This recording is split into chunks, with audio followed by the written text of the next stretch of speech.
My name is Mark Sedra, and I'm a Senior Fellow at the Center for International Governance Innovation, or CIGI. I also lead the Center's research program on global and human security. I'm standing in the headquarters of CIGI in Waterloo, Canada.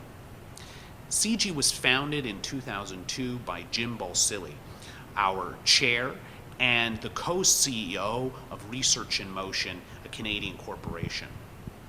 CIGI is a non-profit, non-partisan global think tank dedicated to addressing international governance challenges. Among those challenges is security sector governance, an area that CIGI is investing in significantly over the coming years. Transforming the security architecture of the state in line with democratic principles, a process known as security sector reform, is now widely seen in the international community as a precondition for successful peace-building processes and democratic transitions. Despite this fact, its record of success has been somewhat mixed. Considering that the process is only a decade old, perhaps it's understandable that it has experienced some growing pains. However, it is time to reevaluate the place of the security sector reform concept on the international stage. It is for that reason that we're holding an e-conference on security sector reform on May 4th to 8th of this year.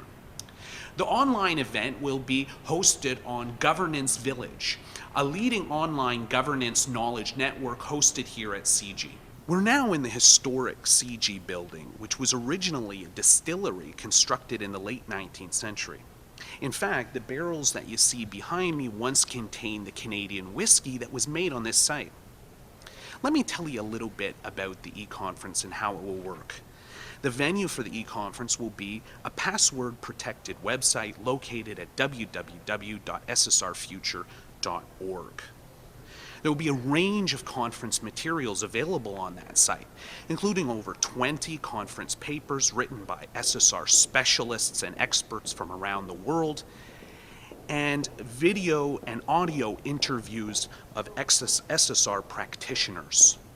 All of these materials are going to be available on the conference website at least a week prior to the commencement of the event.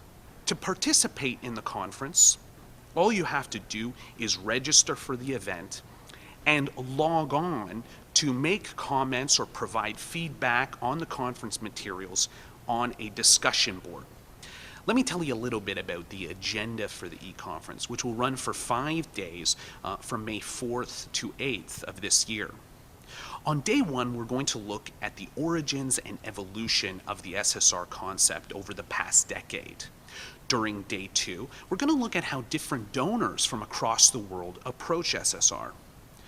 On day three, we're going to look at how SSR is implemented in different contexts and environments, such as post-conflict and post-authoritarian states. We're going to shift gears on day four to look at how SSR relates to different programs and processes in the context of peace-building and state-building processes. We'll end the conference on day 5 with a look at the imposing challenges that confront the SSR process. We are now in one of CIGI's main conference rooms, where we hold many of our public events. Although the SSR e-conference will be web-based, we will launch it here in this room with a public event on the 27th of April of this year. At the event, we will feature a keynote lecture by a prominent SSR practitioner and a panel of experts that will discuss the current direction of the SSR concept. The proceedings will be recorded and posted here on the SSR e-conference website. Like the e-conference that will follow it, you can register for this event on the e-conference website at www.ssrfuture.org. It is free and open to the public. Once you've registered for the e-conference, please check the conference website regularly to look at the evolving agenda for the conference and to view a list of the confirmed paper contributors and event speakers. If you are involved in SSR in any way or are merely interested in the concept, please register for the conference and participate. Please help us make a positive contribution to the debate on the future of the SSR or security sector reform concept.